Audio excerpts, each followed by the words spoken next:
Hello everyone. Next வீடியோவும் பார்த்தீங்கன்னா TDS related தாங்க. இது வந்து பார்த்தீங்கன்னா நம்ம பில்டிங் இருக்குன்னு வச்சுக்கோங்களேன். நம்ம ஒரு ஒரு ஒரு வருஷத்துக்கு ஒரு அமௌண்ட்டுக்கு மேலே கொடுக்குறோம், வாடகையா ரெண்டா கொடுக்குறோம் அப்படின்னு இருந்ததுன்னா அதில் ஒரு பர்சன்டேஜை கட் பண்ணி நம்ம கவர்மெண்ட்டுக்கு கட்டணுங்க. இதுதான் டிடிஎஸ்ங்க. ஸோ இதில் வந்து ரெண்டில் வந்து ஒரு நல்ல சேஞ்ச் ஆயிருக்குங்க. ஆல்ரெடி எப்படி இருந்தது அப்படின்னா 2,40,000 மேலே ஒரு வருஷத்துக்கு 2,40,000 அண்ட் எபோவ் நீங்கள் ஒருத்தருக்கு வாடகையாக கொடுக்குறீங்க அப்படின்னா 10% டிடிஎஸை பிடிச்சிட்டு பேலன்ஸ் அமௌண்ட் தான் அவங்களுக்கு கொடுக்கணும். எக்ஸாம்பிள், ஒரு வருஷத்துக்கு நீங்கள் 3 லட்சம் ரூபா ஒரு நபருக்கு வாடகை கொடுக்குறீங்க அப்படின்னா அவருக்கு நீங்கள் 10% 30,000 லெஸ் பண்ணிட்டு பேலன்ஸ் 270 தான் கொடுக்கணுங்க. எக்ஸாம்பிள், நீங்கள் மாதம் ஒரு 30,000 ரூபாய் கொடுக்குறீங்க அப்படின்னா அந்த 30,000 ரூபாயில் 3,000 ரூபாய் 3,000 கட் பண்ணி 27,000 கொடுப்பீங்க. இந்த மாதிரி தான் கொடுத்துட்டு இருந்தோம். இதில் என்ன சேஞ்சஸ் வந்திருக்கு அப்படின்னு கேட்டிங்கன்னா, இனி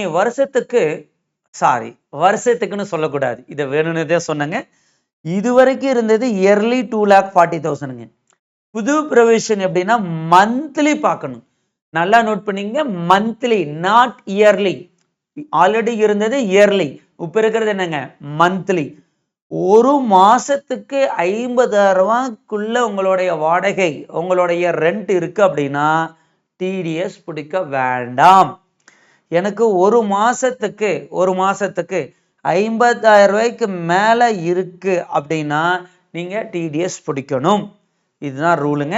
பர்சன்டேஜ் எல்லாம் பில்டிங்க்கு ஒன்று, மெஷினரிக்கு ஒன்று இருக்கும். பில்டிங்க்கு வந்து 10%ங்க. சரிங்க. எனக்கு ஒரு டவுட்டு. ஏப்ரல், மே, ஜூன் இந்த 3 மாசம் இருக்கு.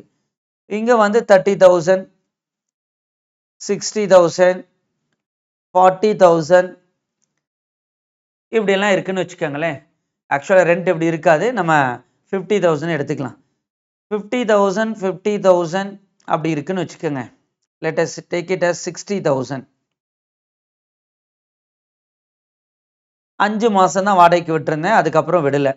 அப்போ 5 மாசம் டோட்டல் போட்டிங்கன்னா உங்களுக்கு எவ்வளோ வருதுன்னு பார்த்தீங்கன்னா 3 lakhs வரும். டிடிஎஸ் பிடிக்கணுமா வேண்டாமா அப்படின்னு கேட்டிங்கன்னா கண்டிப்பாக பிடிக்கணும். ஆனால் வருஷத்துக்கு பார்க்கவே கூடாதுங்க, மந்த்துக்கு பார்க்கணும். ஒரு மந்த்துக்கு 50,000 ரூபாய் தாண்டிடுச்சுனாவே நீங்கள் டிடிஎஸ் பிடிக்கணும். தேங்க்யூ.